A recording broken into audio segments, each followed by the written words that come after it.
You don't need more time. You need better choices. So back during COVID, when everyone was working from home, was when I first developed this habit of starting the day with 2 hours of completely focused, deep work. No distractions, no interruptions, just me tackling the most important or difficult tasks for my job or other projects in my life. And it was honestly transformative. I was getting more done before 9 a.m. than I used to accomplish in an entire day. But when we first started returning to in-person work, I was a bit shocked. I was sat there in the office, trying to do my normal focused work routine. I'd look around and see coworkers getting up every 20 minutes for another cup of coffee, Teams notifications constantly pinging, people munching on snacks, chatting about their weekend plans, scrolling on social media in between checking emails. And it reminded me exactly why most people never reach their full potential. They rarely experience what it's like to do deep, focused work. Since cultivating this habit, I've consistently gotten high performance ratings at work, been promoted multiple times, built up successful side projects, and have over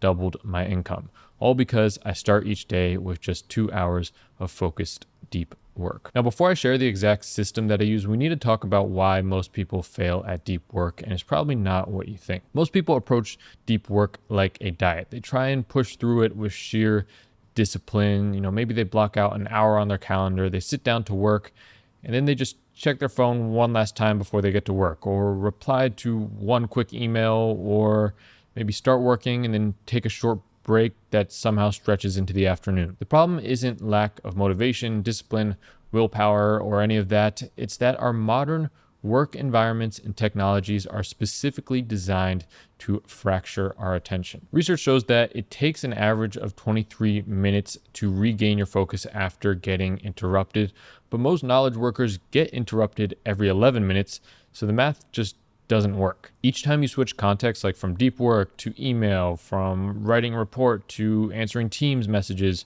from analysis to social media, you incur what psychologists call a switching cost. Basically, your brain has to reload the context from the previous task, reorient itself, and rebuild momentum. But here's the thing that most productivity advice misses completely. It's not about how you stay productive, what system you use, or how you do your deep work, but more so what you actually work on. You can apply deep focus to low leverage, unimportant activities all day long. You can spend 3 focused hours on something that won't meaningfully move your life or career in the direction that you want it, and then wonder why deep work hasn't gotten you any results. Change your life with deep work, the 4-step system. Step 1, identify what to work on. So here are a few things that I do to help identify what to actually spend my deep work time doing. First, I ask myself the question, what's the one thing that I can do such that by doing it, everything else would be easier or unnecessary? This forces me to think about leverage rather than just urgency or what feels important in that moment. Second, I also pay attention to psychological resistance. So thinking about the tasks that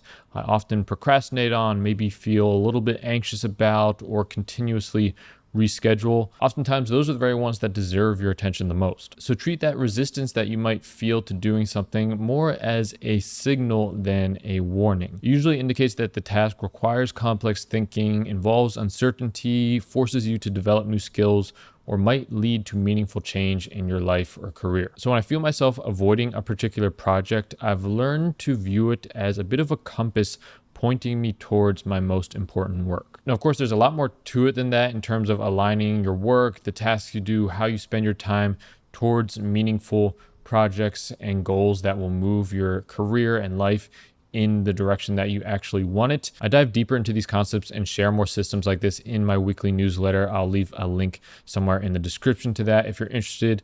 But another thing I consider is whether a task requires my own unique skills, knowledge, or perspective.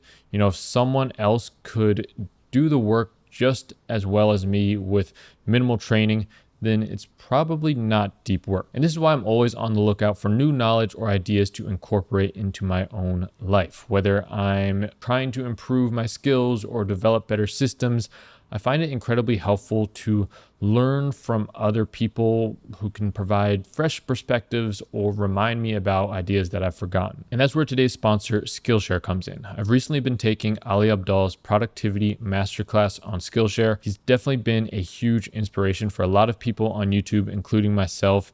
And he's probably the first person who really got me into a lot of the productivity stuff back when I was in college. What I love about learning from other people like Ali is that you often get those aha moments or fresh perspectives. One concept that really stood out to me from his class is what he calls the fun factor, or this idea that one of the biggest productivity cheat codes is simply enjoying the work that you do or having fun with it. And this connects perfectly to what we discussed in step 1 about choosing what to work on, because if your work is aligned with your dreams and vision for your life and it's actually meaningful to you, then you're not going to have to force yourself through it. You're going to be excited to do it. You're going to enjoy working, have fun with it, and you won't even really think of it as work necessarily. And this is why choosing the right things to work on is so incredibly crucial for your productivity, because it takes discipline and time management out of the equation, because you'll be working on things that you actually enjoy, that move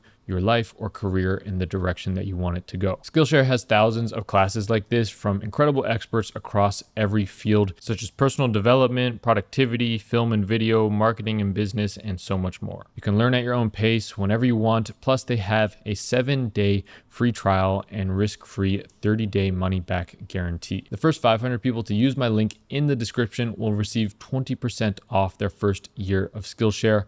Get started today. So with that in mind, let's continue with my system for making your deep work both effective and enjoyable. Step 2, design your deep work environment. Your environment will either sabotage or support your deep work efforts. There's no real neutral option here in my experience, but here's how I structure mine. Physical environment, a dedicated deep workspace that my brain associates exclusively with focused work.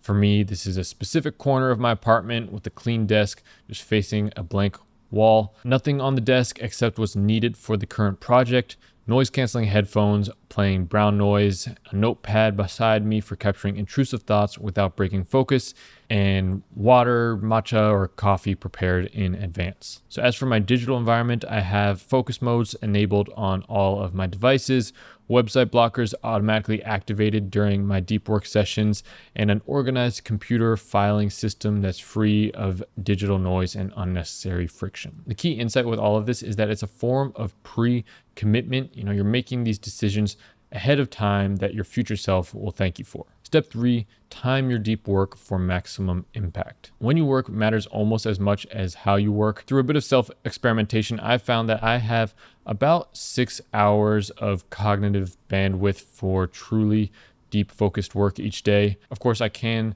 extend beyond this certain days, but trying to do so consistently will lead to burnout and won't be too sustainable long term. But the key thing here is that I really just protect the first 2 hours of my day for deep focused work religiously. Some days when I've got back-to-back meetings, administrative tasks, or other commitments that I have to tend to, those first 2 hours might be the only real deep work that I get to that day, but that's okay. 2 hours of focused work on the right things is more than enough to see significant progress and build momentum over time. Now, regardless of what your schedule might look like on a particular day, I would try to schedule that deep work block sometime in the earlier part of the day, within the hours shortly after waking. For me, I know my peak cognitive hours are between probably around 7 a.m. to 12 p.m. So I usually try and get my deep work done within that window. And so those are kind of like my golden hours that I try my best to protect religiously, whether it means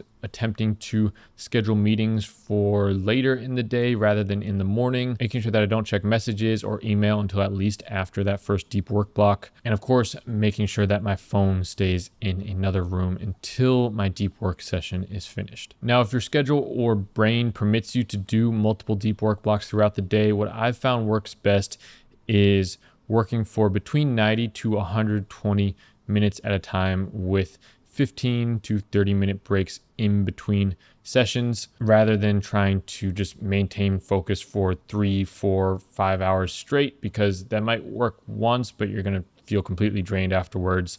It's not going to be sustainable day in and day out. But even if you can only protect the first 2 hours of your day, or maybe even just 90 minutes, Definitely stay consistent with that as best you can, because that'll add up over time and it's more than enough to start seeing significant results in your career or life as a whole. Step 4, track, measure, and eliminate. So in my journal, I track how many hours of deep work I've done each day, and I make sure to only include hours where I've actually been working on important tasks, not just like sitting at my desk looking busy or checking emails or something. And this alone has definitely helped me not only increase how much deep work I'm doing each week, but just first of all, get a realistic perspective on how much time I'm dedicating to the most important tasks and activities in my life. And then I also keep a little pocket notebook at my desk with me where I just jot down any sort of intrusive thoughts, worries, anxieties, ideas that come to mind while I'm doing my deep work.